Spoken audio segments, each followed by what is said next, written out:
जय जोहार। ठंड लग तो नहीं रही है? पक्का? आज समय काफी हो गया है, इसलिए जितने साथी जो चहल पहल कर रहे हैं वो सारे साथी शांतिपूर्वक बैठ जाएं और मेरा वक्तव्य और इसके बाद शायद आयोजन कमेटी ने कोई तय कर रखा है, इसके बाद अपन शांतिपूर्वक तरीके से अपनी जो मांगे हैं जो संविधान में निहित है और ये हमारे पुरखों ने लड़ झगड़ के अपना त्याग बलिदान दे के ये मांगे अंग्रेजों से और तत्कालीन जो संविधान निर्माता थे उनसे जो मनवा के संविधान में निहित की गई है, इन महापुरुषों को नमन करना चाहूंगा। आरक्षण महारैली हमारे आदिवासी इलाके के अंदर आजादी के बाद से लगा के आज तक आरक्षण को लेके हमेशा भ्रम पैदा किया गया और भ्रम पैदा करने के बाद समय समय पे अलग अलग तरीके की अधिसूचना लाए ये लोग और अधिसूचना ला के हमारे ही खिलाफ नीतियां बनाई और हमारे खिलाफ नीतियां बना के हमसे तालियां बजाने का काम किया था आज तक इन लोगों ने। ये जो आज कारवा बैठा हुआ है, ये जितने जो गणवीर हैं, हमारे पूर्व वक्ताओं ने जो बात रखी, एक 2013 की अधिसूचना सबकी जबान पे है, सबके दिमाग में है और जब 2013 की अधिसूचना जारी की अनुसूचित क्षेत्र के अंदर आरक्षण व्यवस्था को लेके, तो हमारे लोगों को बताया गया कि आपके फायदे के लिए है, आपके बच्चे इससे नौकरी लगेंगे और हमारे पढ़े लिखे तो ठीक है लेकिन बेचारे हमारे कभी स्कूल नहीं गए, वो माँ बाप खुश हो गए कि अच्छी अधिसूचना आई है, हमारे लड़के कांस्टेबल बनेंगे, हमारे लड़के आरएस बनेंगे, हमारे लड़के डॉक्टर बनेंगे। लेकिन 2013 की अधिसूचना ऐसी थी, 2013 से लगा के आज 2025 हो गया और इतने सालों के अंदर मैंने हर भर्ती का डाटा निकाल रखा है, लेकिन समय अभाव की बात करें तो मैं एक या दो भर्तियों का उदाहरण बता पाऊंगा। अब इन लोगों ने कहा सबसे पहले हम पुलिस भर्ती को ही ले लें, क्योंकि पुलिस भर्ती को इसलिए लेते हैं कि हमारे इस समाज सर्टिफिकेट लगा के पुलिस कर्मचारी अधिकारी बनते हैं और बनने के बाद अपने आप को 30 मार का समझते हैं और हमारे गरीब भाइयों को अंदर जेल में डालने का काम करते हैं। सब नहीं करते हैं, कुछ लोग करते हैं, कुछ लोग उस सर्टिफिकेट का कर्ज भी उतारना जानते हैं। साथियों, की अगर बात करें पिछले 2013 से लगा के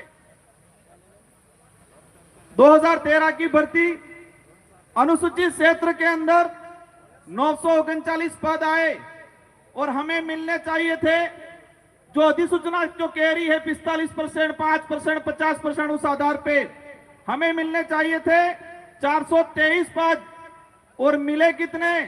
414 पद।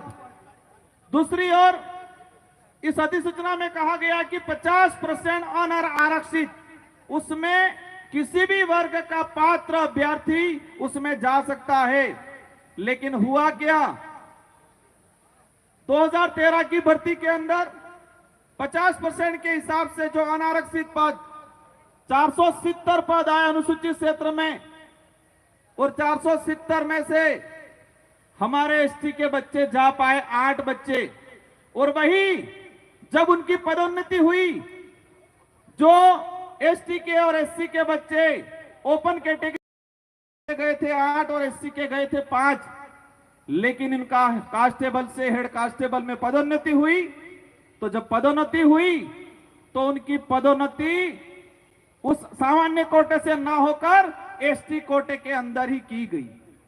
वही कहानी 2016, 2018 और इन तीनों भर्तियों के अगर डाटा की बात करें तो कुल पद आए 312 और 2312 में से हमारे भाई लगे 828 और जो 75% आदिवासी बाहुल्य क्षेत्र है और वहां पर 828 और बाकी जो 50% अनारक्षित की बात करें उसमें 1359 बच्चे दूसरे लगे। एक बाप के अगर 4 बच्चे हो और 4 बच्चे में किसी एक बच्चे के साथ अन्याय होता है तो उसका भी अधिकार बनता है कि मेरे साथ अन्याय क्यों हुआ। यहां तो शेड्यूल एरिया है, 5वीं अनुसूचित संवैधानिक प्रावधान है 244 वन के तहत, उसमें यहां पर विशेष अधिकार हमको दिया गया है और उल्टा हमारे ही साथ अन्याय किया गया। इसी तरह वन विभाग की भर्ती हो, पटवारी की भर्ती हो, शिक्षक भर्ती हो, इन सारी भर्तियों का निकाल के मैं डाटा लाया हूं, लेकिन समय अभाव में पूरा नहीं बता पाऊंगा। लेकिन यह बात जरूर बताऊंगा, वो 2013 की अधिसूचना के कारण हमारे आदिवासी भाइयों के लगभग 4 से 5 हजार नुकसान भर्तियां हुई।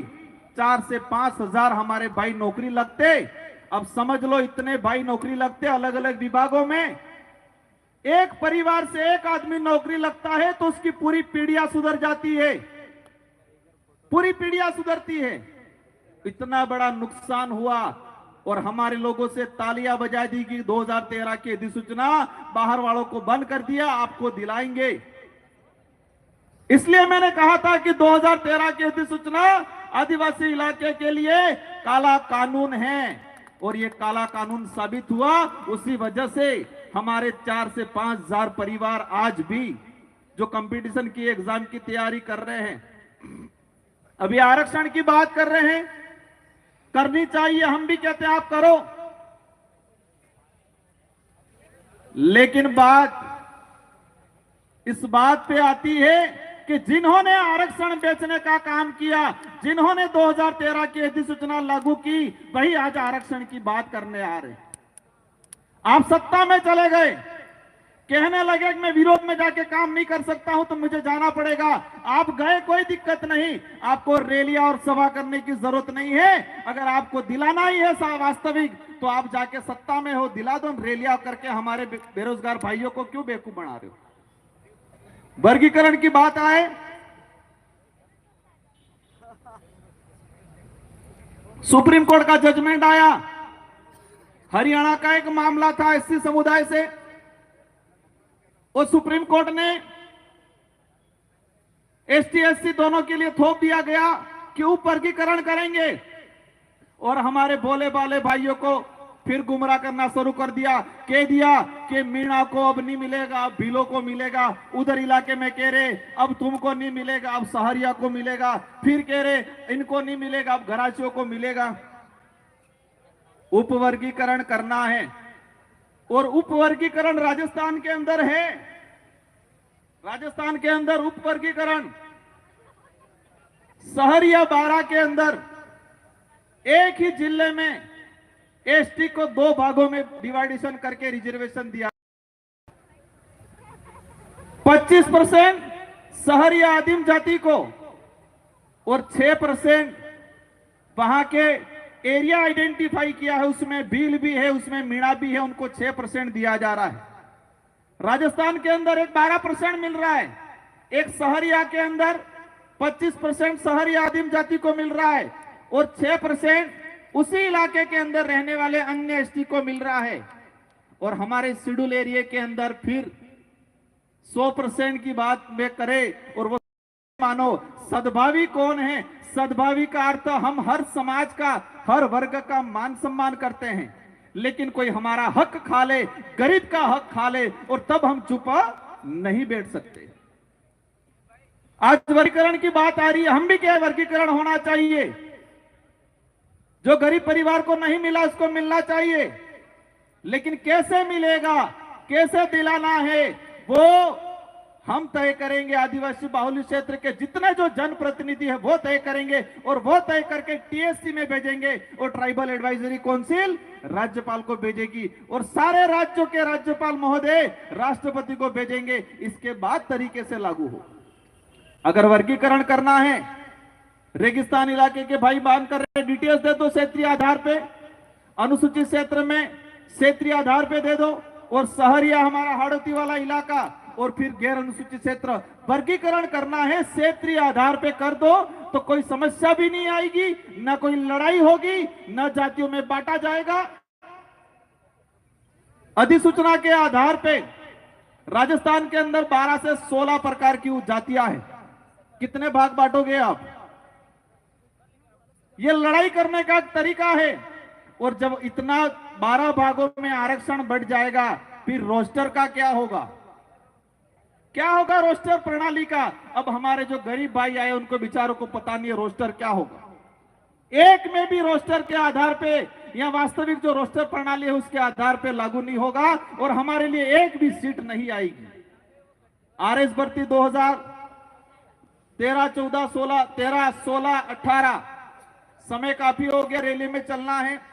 मेरा लास्ट आपसे एक निवेदन है कि रिजर्वेशन हमारा जन्म सिद्ध अधिकार है, उसके लिए हमको लड़ना है, सबको मिलजुल के लड़ना है। लेकिन कुछ लोग सिर्फ राजनीति करना चाहते हैं आरक्षण के नाम पे, ऐसे लोगों से सावधान रहने की सख्त जरूरत है। और आने वाले समय में ये तो शुरुआत है, एक सांकेतिक है, और आने वाले समय में डूंगरपुर, बांसवाड़ा, प्रतापगढ़, उदयपुर सारे जिलों को मिला के एक बड़ा सम्मेलन किया जाएगा। लड़ेंगे जिस तरह से पूर्व में हमारे जितने वक्ताओं ने बोला, 2009 से लगा के जितने जो आंदोलन आ रहे हैं किए हैं, इन सारे आंदोलनों की वजह से आज कुछ न कुछ परिणाम मिल रहा है। आरएस भर्ती के अंदर अधीनस्थ सेवा में हमारा रिजर्व कैटेगरी का एक भी आदमी अनरिजर्व कैटेगरी में नहीं जा पा रहा है। क्या होगा उसका?